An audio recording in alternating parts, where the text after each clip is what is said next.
Boa tarde a todos. Eu sou Isabela Silva Moreira e faço parte da equipe da Extensão PUC Minas. Com o objetivo de promover a acessibilidade da pessoa com deficiência visual que nos acompanha neste momento, farei a minha audiodescrição. Sou uma mulher de 28 anos, de cabelos cacheados, escuros, uso óculos e estou com um suéter de cor marrom. Atrás de mim tem uma parede cor cinza e um armário com alguns pôsteres de eventos que já aconteceram na PUC Minas. Sejam bem-vindos à live Inovação, o motor do ESG, conceitos, casos e resultados práticos, o que faz parte das atividades de promoção do Hackathon PUC Minas Desafio ODS 2025. O objetivo deste evento é discutir como a inovação se tornou um fator central para impulsionar as práticas de ESG, ambiental, social e governança.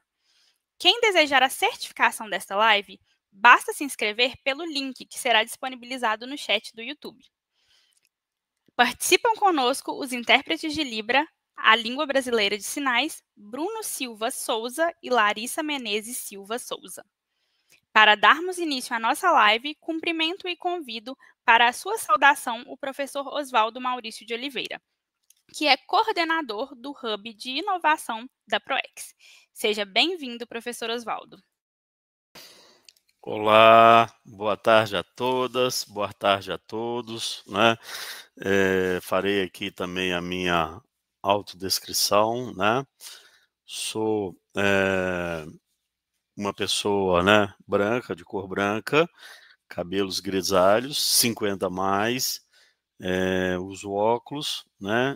Estou aqui com fone de ouvido e também usando uma blusa azul dentro aqui na minha sala aqui de projetos. Bom, é uma honra, né, estar aqui representando a nossa pró-reitora de extensão, professora Cláudia Venturini, a qual que deseja a todos vocês, né, uma excelente noite aqui, um excelente evento, que tem como propósito, né, estimular a trazer para vocês, né, tanto os alunos, as equipes que se inscreveram e de forma exitosa conseguiram aí participar, né, passar aí nesse processo de inscrição e que vão agora desenvolver, né, essas soluções aí para pensarmos, né, no mundo melhor. Então, o objetivo dessa live realmente é trazer para vocês conhecimentos que possam ajudar na construção desses projetos, né, que são soluções para os desafios sociais, ambientais e econômicos contemporâneos, né, logicamente alinhado aí à Agenda 2030 da ONU. Tá? E essa palestra, né, Inovação, Motor do ESG, né, Conceitos, Casos, Resultados Práticos, que nós temos a honra de receber, né, o renomado professor Carlos Braga, que é uma referência internacional em inovação, sustentabilidade e governança corporativa, né, que atua aí dentro da Fundação Dom Cabral, como coordenador de referência aí de ESG, ele vai trazer para nós aí, com certeza, grandes conhecimentos aí, né, grandes insights que vão ajudar vocês no desenvolvimento dos projetos, né? Porque ele tem uma vasta experiência, ele é conselheiro sênior do Banco Interamericano de Desenvolvimento, né, para o setor de infraestrutura sustentável, e a trajetória dele, sem dúvida nenhuma, né, é uma trajetória que nos engrandece muito, contribui muito para que a gente possa ter aí projetos, quem sabe, né, professor, que possam ser, inclusive, ser financiados aí por iniciativas globais aí do desenvolvimento sustentável. Então, o Hackathon é isso, ele traz essa proposta, né, para que a gente possa pensar soluções para a sociedade com base aí nos conhecimentos aí acadêmicos. Então, desejo a todos e a todas um excelente evento aqui e professor Carlos Braga, mais uma vez, muito obrigado por nos engrandecer aí com a sua rica palestra e sucesso para todos nós. Obrigado.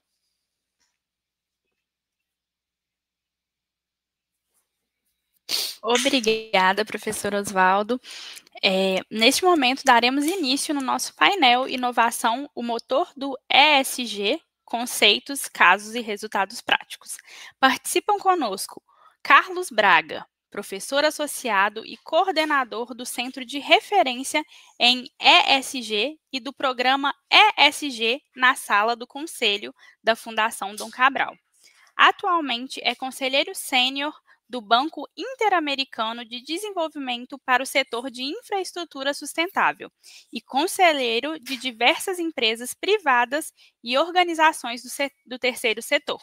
E para mediar este debate, convido a professora Soraya Pongelupi, que é assessora do Hub de Inovação da ProEx. Professora Soraya, boa noite, um prazer tê-la aqui conosco. Agora é com você.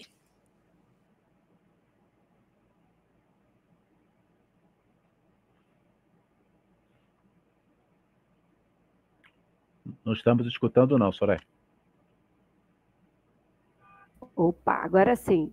Agora sim. Agora sim. Então, sou uma mulher morena, de cabelos medianos, né? Também, assim, meio amarronzado, assim. Uso óculos, estou vestida de uma blusa preta e tenho a honra hoje de estar aqui mediando esse grande painel, com a presença do professor Carlos, que é uma personalidade, como foi destacado pelo professor Oswaldo e também aqui pela leitura do seu currículo. Mais do que isso, né, é um grande parceiro que esteve com a gente no hackathon passado e agora nos está dando a honra de estar aqui novamente, aqui juntos, com o Instituto IBF, que é também, ele o representa, o Instituto, que é um parceiro do hackathon. Então, é uma grande alegria, da gente estar fazendo esse encontro.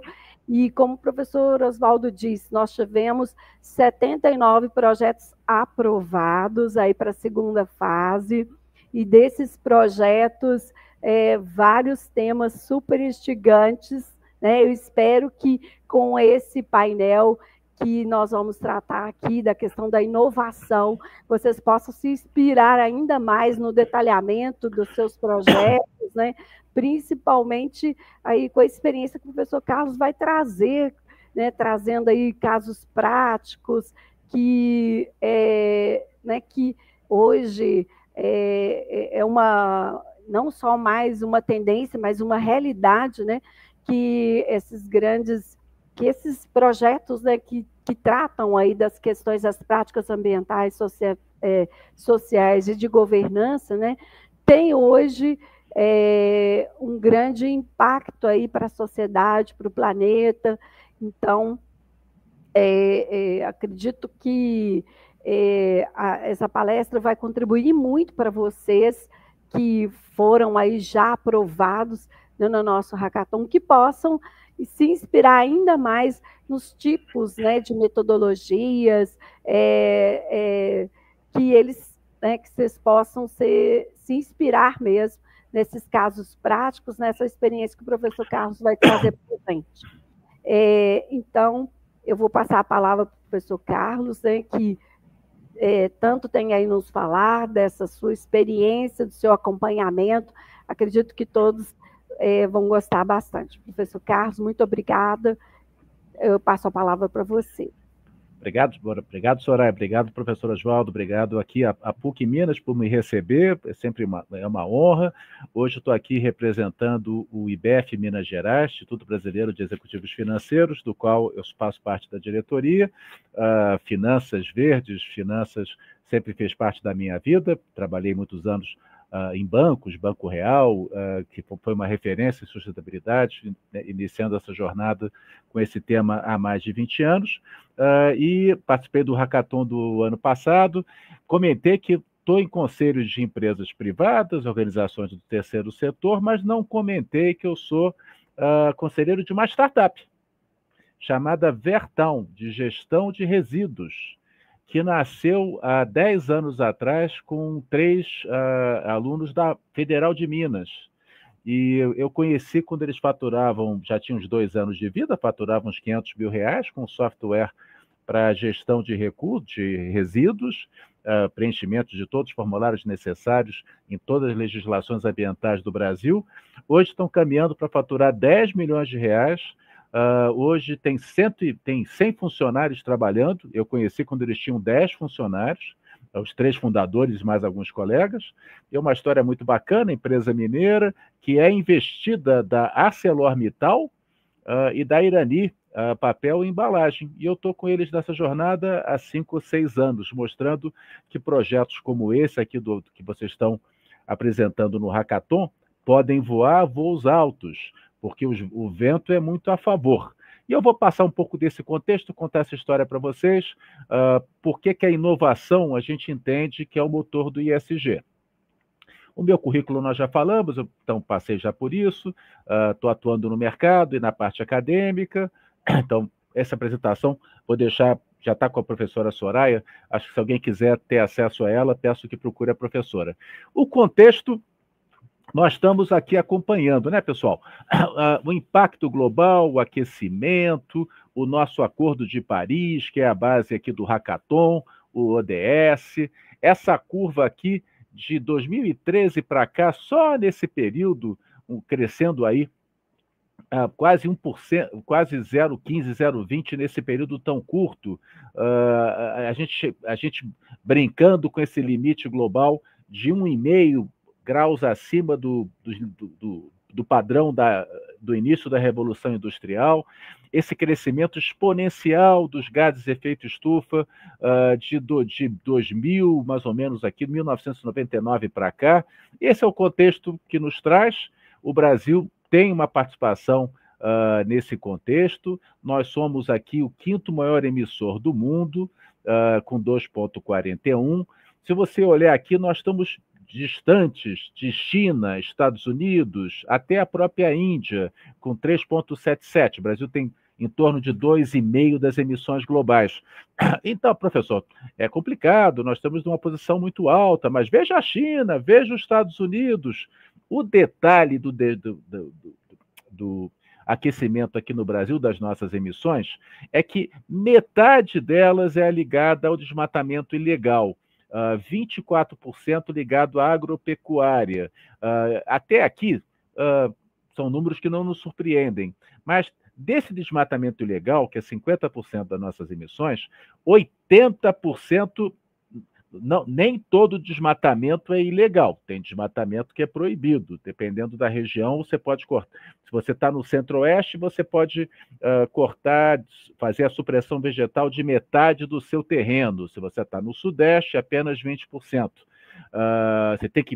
Você tem que manter 20% de zona preservada, centro-oeste você tem que manter 50%, lá na Amazônia tem que manter 80%. Mas é lá na fronteira entre Amazônia e Centro-Oeste que tem o grosso da atividade pecuária, que acaba levando ao desmatamento ilegal.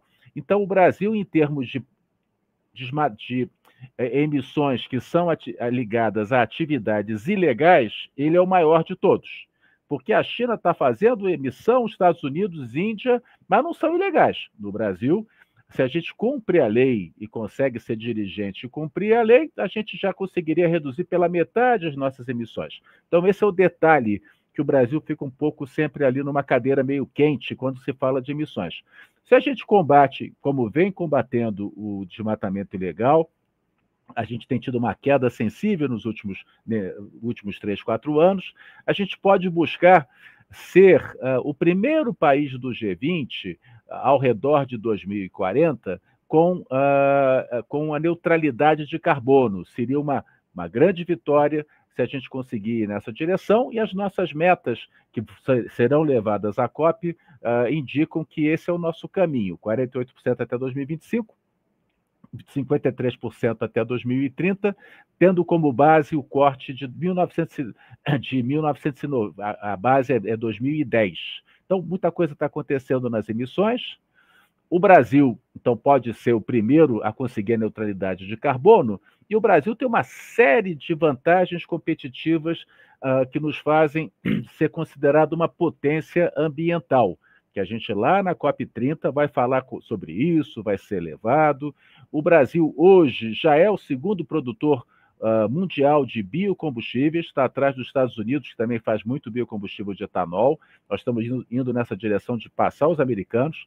50% de tradição em produção de etanol, de biocombustíveis.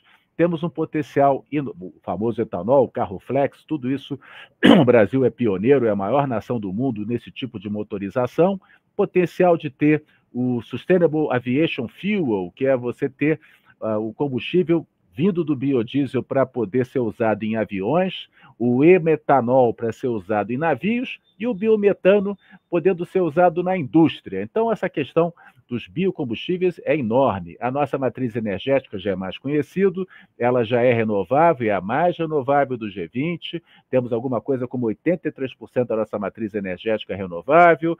Nós temos aqui um potencial enorme para hidrogênio verde, um mercado grande para poder ser utilizado na siderurgia, no cimento e na petroquímica, que são os setores que mais consomem da área industrial e que mais geram emissões. A maior floresta tropical do mundo, a maior biodiversidade do mundo, as maiores... Professor, onde biodiversidade do mundo? Sim, é lá na Amazônia. É a região que tem mais diversidade. O Brasil concentra aí algo como metade da biodiversidade mundial. Por isso, tantos cosméticos, remédios, a bioeconomia, com esse grande potencial. Temos 50 anos de políticas verdes, somos financiadores com capital próprio, financiamento aqui doméstico das nossas energias renováveis, e temos aqui a democracia, relações diplomáticas. Então, o Brasil vai ecoar muito essas potencialidades lá na COP30. O governo brasileiro tem um plano de fomentar a indústria verde no Brasil, é chamado o Plano Nova Indústria Brasil, com cadeias agroindustriais sustentáveis, o FINEP e o BNDES com várias linhas verdes, muita transformação digital, potencial enorme para trazer data center para o Brasil e poder fornecer energia renovável para rodar os data centers, tecnologias de interesse nacional, infraestrutura, medicina, saneamento. Isso aqui tudo vai ser financiado com orçamentos que vão até 300 bilhões de reais até 2026, orçamentos que estão sendo fomentados aí, 271 bilhões de crédito, 21 bilhões de dinheiro a fundo perdido. É o dinheiro que está sendo aplicado em financiar patentes, aí o FINEP se destaca muito, e ainda temos investimentos em bolsa da faixa de 8 bi, são fundos verdes que estão investindo bastante nesse tema, motivo pelo qual costumo dizer que o ESG é sobre grana. Tem muito funding, muita conversa com o investidor, com o regulador, e o Plano Indústria Brasil, com esse orçamento de 300 bi, é um orçamento superior ao orçamento da saúde no Brasil. Então, existem recursos das mais diversas formas, vamos falar um pouco sobre isso. E por que a gente fala que a inovação é o motor do ESG? Quase tudo que nós estamos falando pede inovações, que no início eram incrementais, agora são inovações exponenciais, disruptivas. A gente precisa acelerar a agenda, e o Brasil tem uma série de campos onde você pode ver que isso está acontecendo. A transição energética é o mais falado, já falei, biocombustível, hidrogênio, renováveis, mas está acontecendo na mobilidade. Ônibus elétrico, metrô elétrico. Eu vi hoje, lendo no jornal de hoje, que a 99, que é de um grupo chinês, 99 Táxi, vai fornecer 600 mil motocicletas elétricas para entrega de produtos em grandes centros urbanos. Só para dar um exemplo que eu li hoje. Os ônibus, vocês viram ali que eu sou consultor do BID, eu estou envolvido no financiamento dos ônibus urbanos de São Paulo. São 12 mil ônibus em São Paulo. É a maior frota de ônibus urbano do mundo, a segunda maior do mundo, a primeira é Nova Delhi, que tem 20 mil ônibus. A ideia, nos próximos 4 anos, é trocar 2.500 ônibus de São Paulo por ônibus elétricos, que vai fazer uma diferença enorme na poluição, reduzir CO2 e melhorar a saúde pública. Porque em São Paulo, quem pega ônibus 2 vezes por dia, 1 hora para ir, 1 hora para voltar, é fumante passivo de 3 cigarros diários, o que leva a doenças aéreas. Então, um modelo que o assunto pega clima, mas também pega a saúde pública. Você tem a reindustrialização com base de carbono, a Aço Verde, empresa que você já consegue fazer no Brasil, especialmente quando é de origem de sucata. Você tem a empresa chamada Aço Verde Brasil, baseada aqui em Belo Horizonte, que tem vários prêmios internacionais de poder fazer aço com baixo carbono, quase zero carbono. Fertilizantes verdes, biodefensivos, plásticos verdes baseado em reciclagem, resíduos os mais diversos, o uso do saneamento, muita economia circular, agricultura familiar, bioinsumos, recuperação de áreas degradadas para poder pegar crédito de carbono e o reflorestamento, você recompor, fazer a restauração florestal usando a velha fotossíntese, que ainda é a forma mais barata de capturar carbono.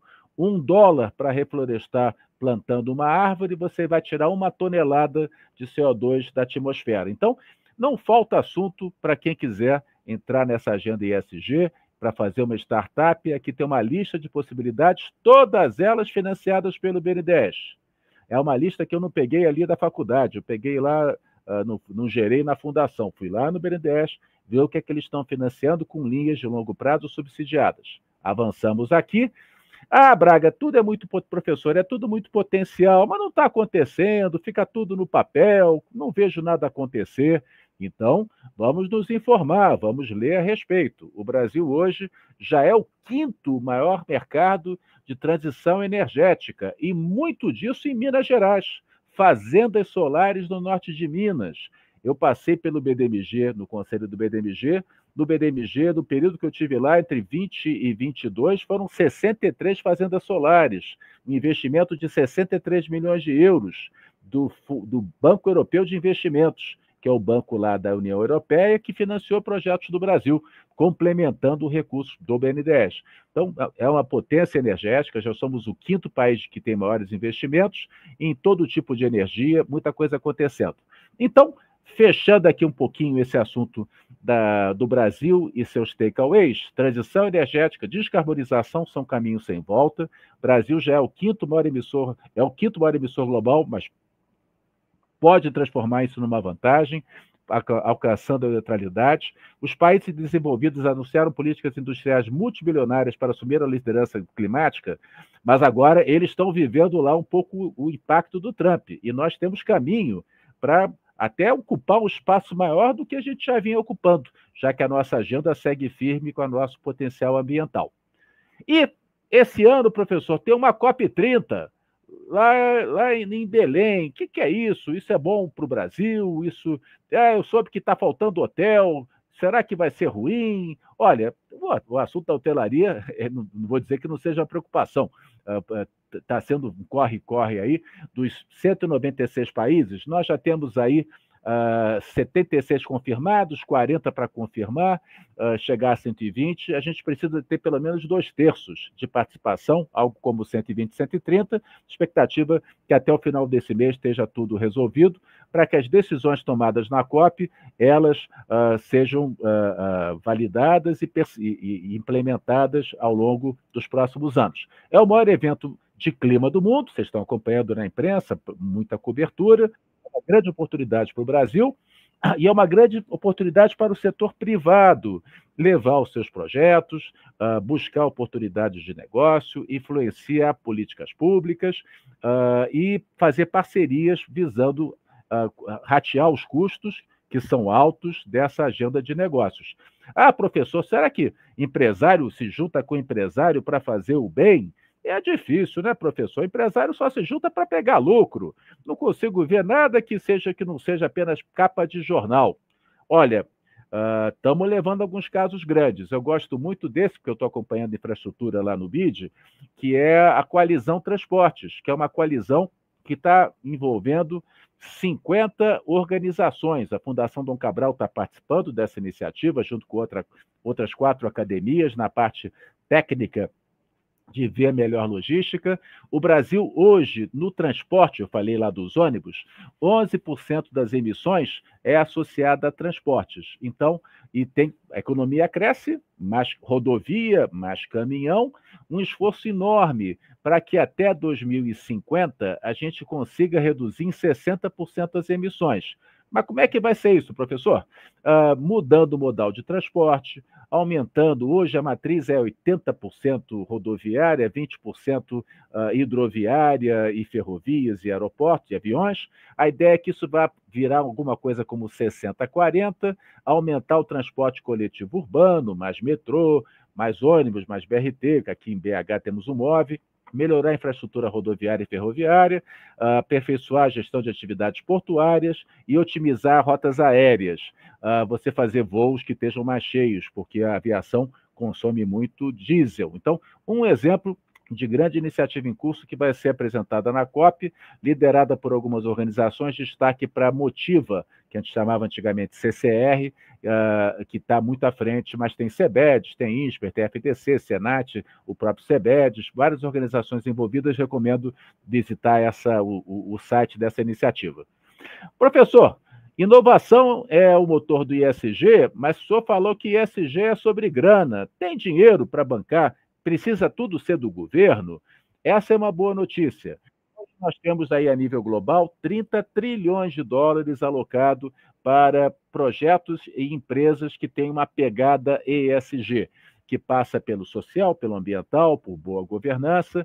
Esse dinheiro é mais ou menos 30% da poupança mundial. A poupança mundial está em torno de 100 trilhões de dólares. Você vê que o grosso é na Europa, a Europa carrega aqui o grosso desse recurso. Os Estados Unidos chegou a ter mais, mas deu uma recuada, um pouco dessa pressão do Trump. E você tem índices, esse aqui, o laranjinha, comparado com esse índice em linha preta, é porque são empresas que os investidores consideram aqui um pacote de empresas que se destacam no Brasil no ISG. Itaú, Bradesco, Localiza, aqui de Minas, Rumo, Equatorial. Professor, algumas estão no outro índice também, estão nos dois índices.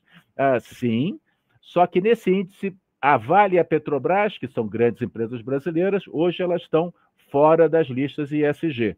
Mas por que, professor? A Vale ainda é repercussão do incidente de Brumadinho, então está tentando buscar, fazendo várias iniciativas, e a Petrobras por problemas de governança, muita mudança no conselho nos últimos anos. Então, os investidores que têm preferência por ações ESG estão investindo menos nas duas, estão preferindo ações como a do Banco Itaú. Professor, banqueiro verde? Banco Itaú está comprometido a emprestar R$1 trilhão até 2030 para projetos com pegada verde. E eu sou conselheiro de algumas empresas, já acessei essas linhas. Então, estou vendo aqui as perguntas, pessoal, vou deixar as perguntas um pouquinho mais para diante, para salvar, tendo tempo eu vou cobrir as perguntas. Panorama mercado de dinheiro, vou falar um pouco mais de dinheiro. Mercado internacional, a colocação de bondes internacionais, os chamados bondes verdes, que são projetos que têm pegada ambiental. No mercado global, dados até 2024, mais de R$1 trilhão investido em projetos verdes. No mercado nacional, ano passado tivemos índices históricos, alguma coisa como quase 95 bilhões de reais. Aqui é dólar, aqui é real, mas você vê que são curvas expressivas, dados que vêm subindo, então volumes de dinheiro sendo movimentados de grande porte. Professor, mas eu vejo muito ruído, que o Trump lá nos Estados Unidos não quer falar muito desse assunto. Eu trago dados recentes, pesquisas que estão sendo feitas, especialmente nessa época, para ver se a turma está firme aí nos compromissos. Essa é uma pesquisa da American Chamber, da Câmara Americana, hein? Olha que o Trump, se contar para o Trump que a Câmara Americana fez essa pesquisa, não sei se ele vai gostar, mas a Câmara Americana aqui no Brasil fez a pesquisa com 400 empresas e 75% delas de médio para grande porte, e 72% falaram que a sustentabilidade é parte central da estratégia de negócios. Elas estão tendo que mostrar cada vez mais que na pegada do ISG e da sustentabilidade corporativa, tem retorno financeiro, que isso engaja líderes, engaja os talentos. Eles têm que mostrar que isso é uma tendência forte, alinhada à estratégia para os próximos anos, que tem relatórios confiáveis, que os investimentos em energia de descarbonização são importantes. São todos dados, o que é importante ter incentivos para fomentar essa agenda, os recursos lá do Plano Nova Indústria Brasil, que eu já mencionei. 76% adotam as práticas, 72% querem fazer também diversidade e inclusão, não recuaram nas agendas de diversidade e inclusão. Então, 95% estão em projetos de descarbonização e 89% reconhecem a influência dos Estados Unidos, mas estão dizendo que não estão mexendo em quase nada das suas metas ou pequenos ajustes. Então, a agenda segue firme. Por que segue firme? Professor, também é porque estão preocupados, o calor que vai vir lá na frente. Não, porque os riscos estão aparecendo no nosso dia a dia. A gente está enfrentando os riscos cibernéticos, os riscos macroeconômicos. Quando você faz a matriz de risco do negócio, lá em Davos, olhando para 10 anos, todo mundo preocupado com clima extremo, mudanças dos sistemas climáticos da Terra, da biodiversidade. Mas eu também peguei uma pesquisa das seguradoras, dizendo que aqui no Brasil, mudança climática e catástrofe natural subiram nos últimos anos como um grande risco que preocupa muitas empresas, que precisam lidar com esses riscos. Por quê? Aí vamos a 2023, a tragédia do Rio Grande do Sul, que afetou como... Olha que interessante, em 2023 já tinha tido uma grande chuva em setembro, e vocês lembram da tragédia que foi ano passado. O estado aqui, em termos de vidas, de impacto humano, dá para ver pelo gráfico, foi maior. Mas, economicamente, a chuva de setembro foi pior, porque pegou no meio da safra. Então, em 2 anos seguidos, tiveram impacto econômico e no outro ano, impacto humano.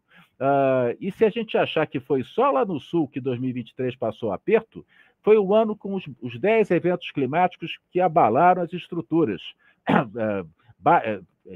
Seca no Rio Solimões, Manaus, uma seca horrorosa, morte de animais no Mato Grosso, ar irrespirável em Manaus. Nós lembramos quem está em BH, ano passado, com os incêndios, ficou com cara de Blade Runner aqui na cidade, com aquela fumaceira toda, e tudo isso mostrando que, sim, as empresas precisam enfrentar isso, ou mitigando, fazendo o que é certo, reduzindo emissões, trocando os combustíveis, ou até adaptando. Situações como a do Rio Grande do Sul, que vai ter perspectivas de ter outras, esse ano já voltou a ter chuva grande, vai ter que adaptar, vai ter que preparar faixa de risco, criação de barreiras para inundação, diques, e até fazer a cidade esponja.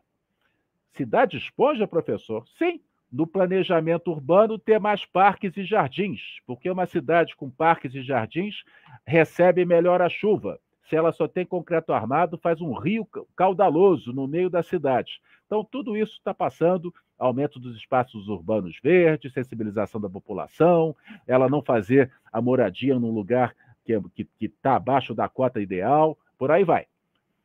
E tudo isso vai remetendo também porque as empresas estão interessadas, que elas querem gerenciar o risco reputacional, ser acusadas de ações que são meio ambiente, ações que são contra a boa governança. Aqui tem as capas de jornal, não vou nem passar por elas, basta vocês olharem, vocês acompanharam várias delas na imprensa, e as empresas precisam lidar com isso.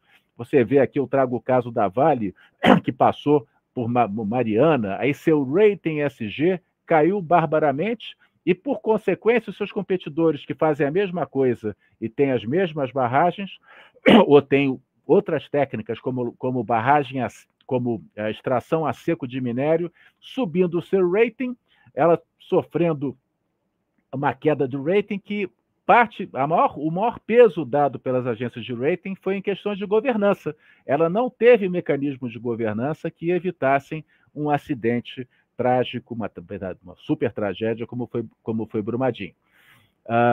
Papel do Conselho de Administração das Empresas, eu sempre uso a imagem do farol. O conselho de administração é o farol alto das empresas, olhando a perenidade do negócio, entrando em assuntos como essa nossa agenda ESG, adaptação e mitigação climática, resiliência climática, economia regenerativa e outros. E a diretoria um pouco farol baixo, olhando a meta do ano, batendo meta, cada um cumprindo o seu papel numa boa governança. Governança que cada vez precisa sair do modelo compliance, eu cumpro apenas a legislação, eu apenas faço o que a lei manda, ponto e acabou, que é 70% das empresas listadas brasileiras, e buscar uma liderança, uma governança mais estratégica, trazendo questões da sustentabilidade para o centro do negócio e dando diferencial competitivo, trazendo valor de marca. Isso, professor, está tudo muito bom, o senhor trouxe várias ideias legais, mas como é que eu amarro isso, já que eu estou em clima de hackathon e eu tenho que trazer isso para a vida real? Sair um pouco dessa sua conversa financeira, acadêmica. Olha, pessoal, trabalhando para fazer bons relatos, bons relatórios do que você está fazendo, identificando e mensurando seus impactos, vendo na sua atividade empresarial o que é que você vai trazer de externalidade positiva e negativa, você tem que saber isso muito bem, implementar processos de devida diligência aonde você tiver risco, lembra aí dos casos de Mariana e Brumadinho, que faltou diligência no acompanhamento lá das barragens, engajar com as partes interessadas, os famosos stakeholders, e publicar relatórios adequados. Aí vem a importância, lá vem o professor com a burocracia, sabia que ia ter que fazer um relatório no final. É um pouco da vida, pessoal. A gente precisa ter relatórios para falar dos nossos projetos, para mostrar para o usuário interno que você tem a sua própria história, você tem controle, você não vai ser surpreendido por um tropeção, por uma falta de cuidado, por uma falta de saúde e segurança para os funcionários, por contratar um terceiro que está trabalhando com funcionários em trabalho escravo, para não comprar uma matéria-prima de uma origem que você não sabe muito bem qual foi. O usuário externo quer saber se você está bacana através dos relatórios para tomar decisões, acompanhamento, fiscalização. Gestão, relatórios são ferramentas tradicionais, estamos aqui em curso de administração em negócios e economia, os colegas aqui precisam de relatórios de gestão, e se está tudo bem feito, você pode usar como movimento de comunicação. Aí você pode conviver com todas as partes interessadas, investidores, empregados, governo, ONGs, fornecedores, todo mundo vai saber que você tem um relatório bacana para comprovar suas atividades.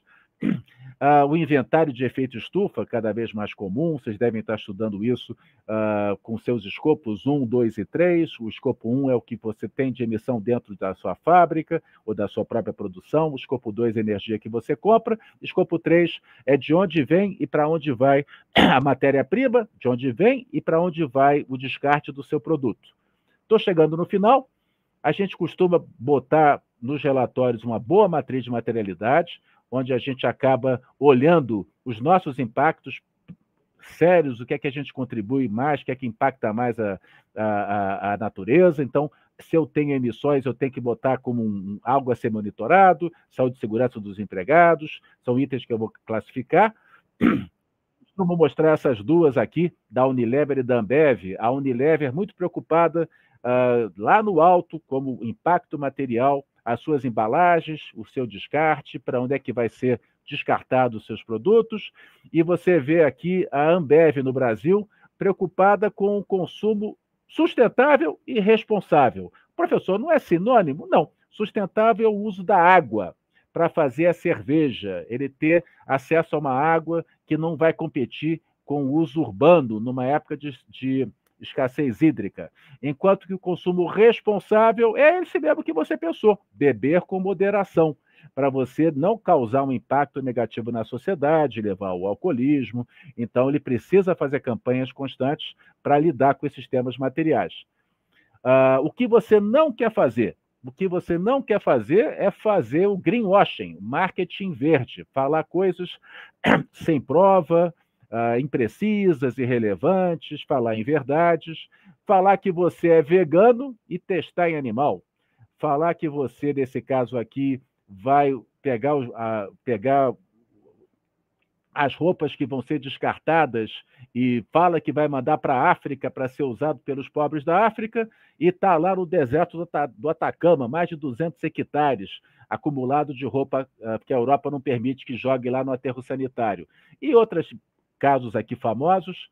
Se você tiver com a sua história em dia, você tem uma narrativa ESG, você tem o que contar. Tem um livro famoso de um grande professor de valuation, professor Damodaran, que fala que é sempre uma questão de números e narrativa. O negócio sempre olha para o futuro e o futuro sempre tem que ter uma narrativa fundamentada em bons dados. E, já fechando os casos, trouxe o da Natura, que fala por si só, uma empresa exemplo, recomendo ler o relatório de sustentabilidade. Tudo que ela fala, ela promete, ela bota data, ela bota métrica, ela bota que ano. Ela tem 3 grandes vertentes, que é tomar conta do ambiente amazônico, de onde vêm as matérias-primas, cuidar das suas consultoras, preparar as consultoras e trabalhar muito com a circularidade dos seus produtos, que é a reciclagem. São aqui as suas metas, os executivos recebem isso como meta, a empresa persegue e reporta todo ano. Mas eu trouxe um caso de uma pequena empresa, que já foi uma startup, quem sabe uma aí do Hackathon, que é o caso do tênis Veja, ele mesmo, esse tênis que vocês conhecem, o famoso tênis Veja, que vocês veem no shopping, olham para ele, talvez não saibam, é uma empresa francesa, criada por 2 jovens, há 20 anos atrás, saídos da faculdade, que nem vocês aqui na PUC, saíram da Sorbonne.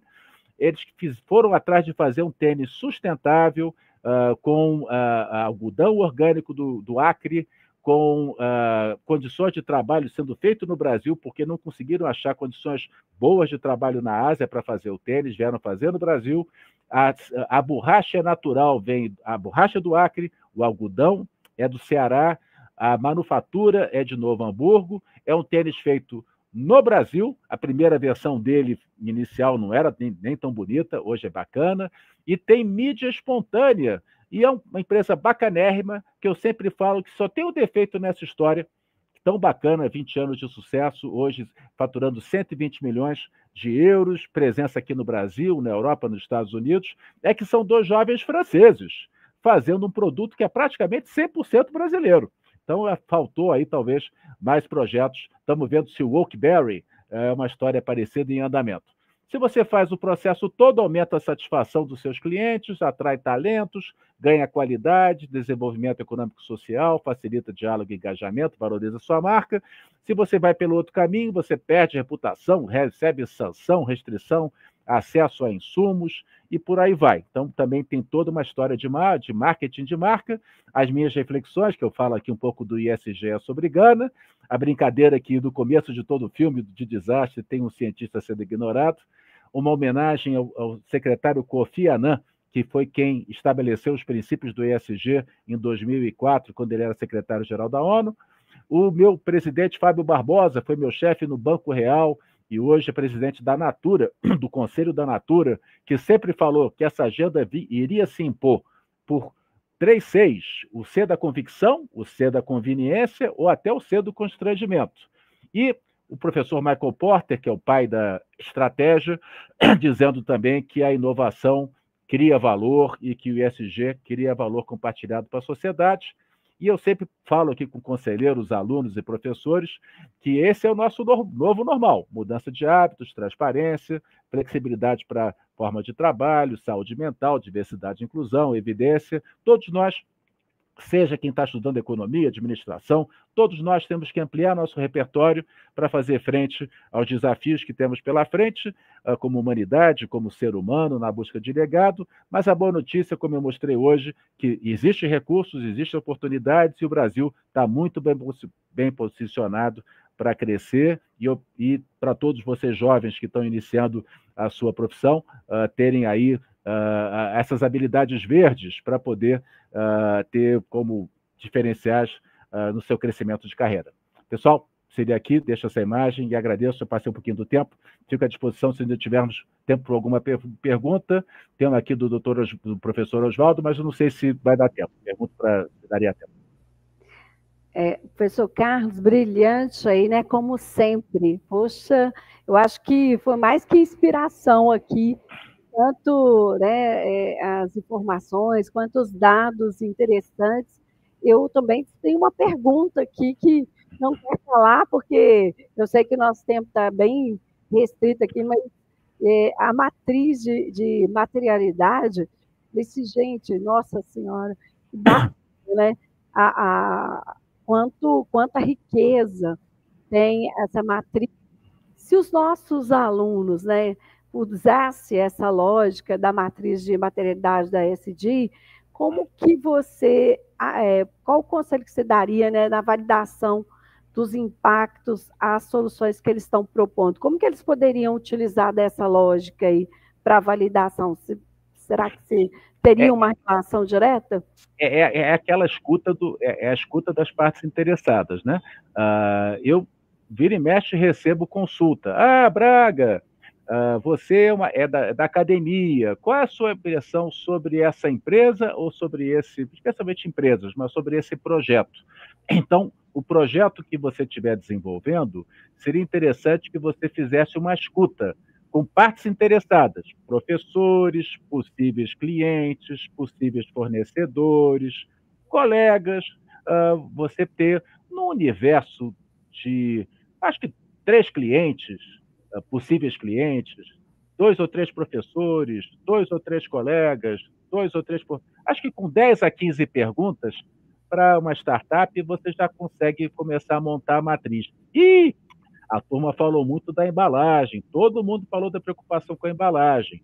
Vou botar lá em cima como uma preocupação alta. Opa, ninguém falou de questão de energia, porque meu produto consome pouco, então isso pode ficar mais embaixo. Você vai botando nos quadrantes, é fácil de entrar na internet, você tem lá, mas eu diria que uma massa crítica de umas 15 perguntas para cada startup, 3 de cada dimensão. Acho que já daria para montar uma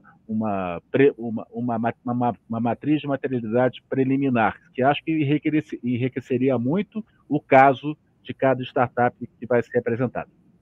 Ai, com certeza, né? Ainda mais, gente, que um dos critérios para a nossa a seleção, né, das nossas startups, aí, dos projetos, é a validação. Então, muito bem lembrado, né, que esses atores que fazem parte aí do processo, né, da sua solução, se eles estão sendo ouvidos mesmo, né? Então, muito bom, assim, logo que você falou, eu falei assim, puxa, olha aí uma forma de validação, né, da ideia, da solução. O Oswaldo também fez uma pergunta ali que eu não quero deixar ele sem resposta, que é a pergunta ali, como é que a universidade, o programa de ESG corporativo, por meio dos seus programas... Olha, o que eu acho que o Hackathon é um belo exemplo. Eu gosto de pegar casos práticos, quem está vivendo desde uma empresa maior, uma média, uma menor. Então, a cada 2 meses, eu faço encontros para trazer os empresários que estão vivendo essa agenda. Minas Gerais está plena de projetos interessantes. Temos o Biochar, que é o reaproveitamento do bagaço de várias atividades agrícolas para fazer quase que um carvãozinho vegetal, que está sendo utilizado aí em várias indústrias. Tem startups as mais diversas, eu posso ajudar trazendo sugestões de gente que possa vir fazer, mas eu diria que a melhor forma da universidade ajudar é promover encontros entre empresários, jovens empresários, maduros empresários que estão na jornada, e os alunos para bater bola a respeito desses casos empreendedores, como esse da Vertal, que eu comentei no início. Posso conversar para eles virem aqui num encontro futuro para fazer um pouco da trajetória deles, eu acho que seria interessante. Excelente mesmo, acho que ajudaria muito, né? Porque é como que os jovens ouvindo, né, experiências, ouvindo já realidades, possam se inspirar melhor e ter novas conduções aí. Eu também, assim, aproveitando ainda o tempo que ainda tem um restinho ali, né? Que conselho você daria, assim, para os alunos construir uma narrativa sólida, né, para ESG, que para não ficar esse greenwash, né, que você tanto coloca na sua apresentação, até porque eles terão que fazer os seus pitches e terão que vender as suas ideias aí para a nossa banca, né? Então, que conselho você daria?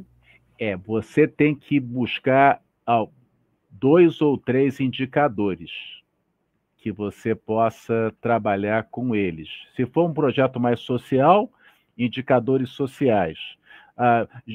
Empregos que eu vou gerar é bacana, mas eu gosto mais de índice de IDH. Se eu fizer esse projeto, professor, eu vou melhorar o IDH daquele bairro, a condição de vida.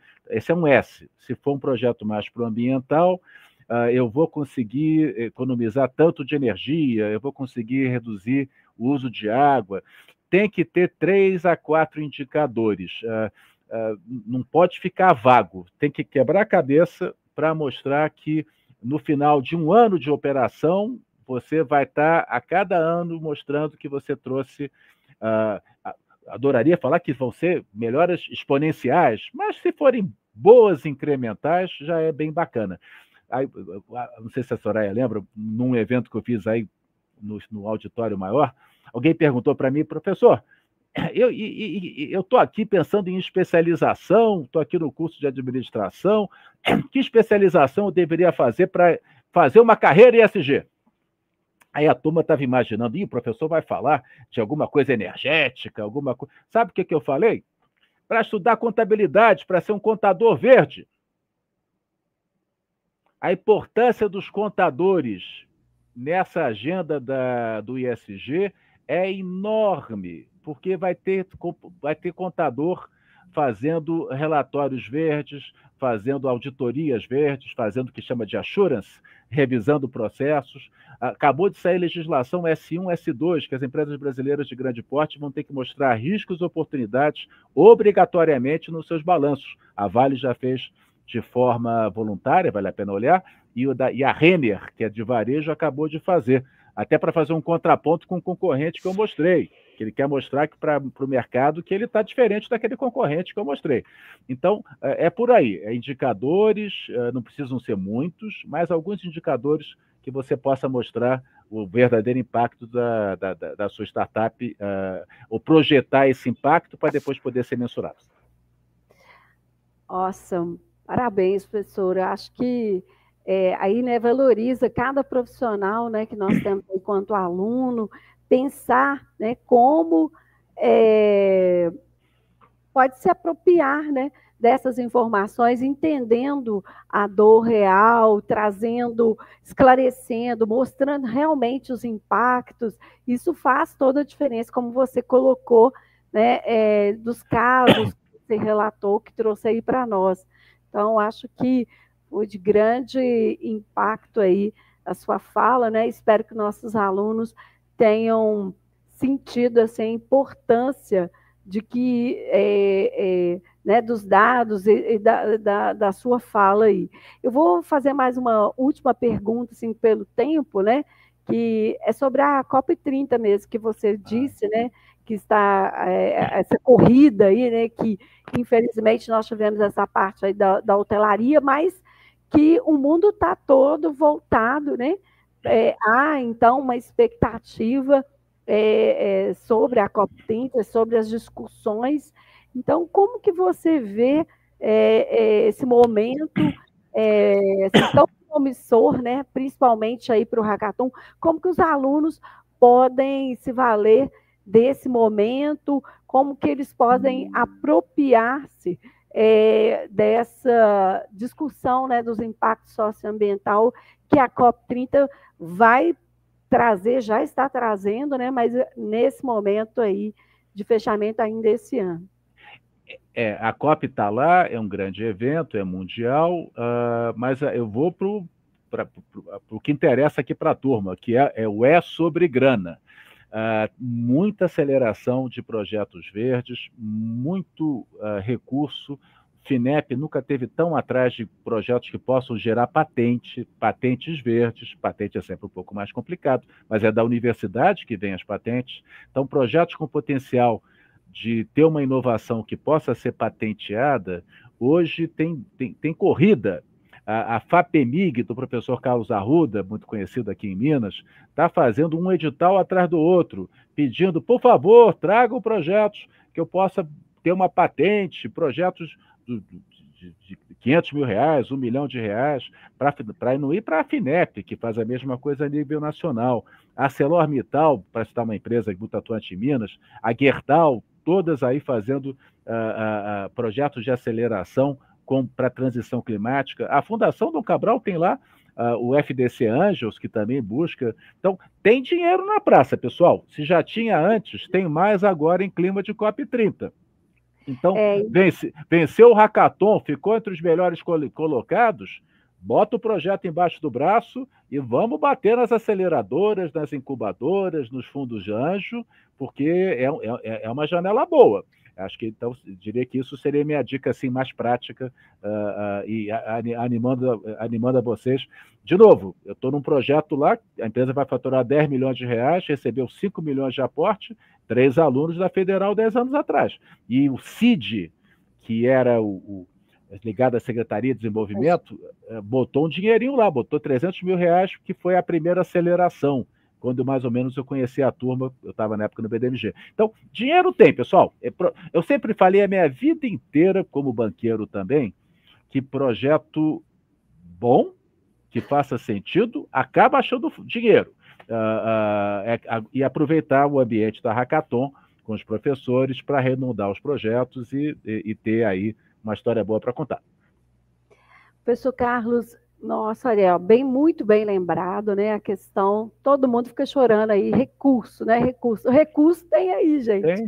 Então, vamos desenvolver as ideias, vão trazer coisas realmente que vá fazer a diferença, né? Vão validar as ideias também, vão trazer indicadores,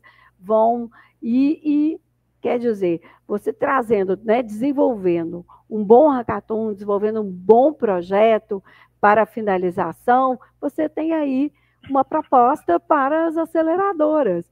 Então, não é só ter uma ideia assim para participar, né, de um desafio universitário. Na verdade, você tem grandes oportunidades, como o professor Carlos ressaltou bastante aqui para a gente. Olha, eu vou agradecer ao professor Carlos, ao IBF, né, a nossa parceria aí, e muito obrigada mesmo pela inspiração, pelas contribuições que você trouxe, e vou passar a palavra para a nossa mestre cerimônia aqui, que a gente já está encerrando já. Obrigada. Agradeço muito, professora Soraya, agradeço muito ao professor Carlos Braga. Chegamos, então, ao final da nossa live Inovação Motor do ESG, Conceitos, Casos e Resultados Práticos.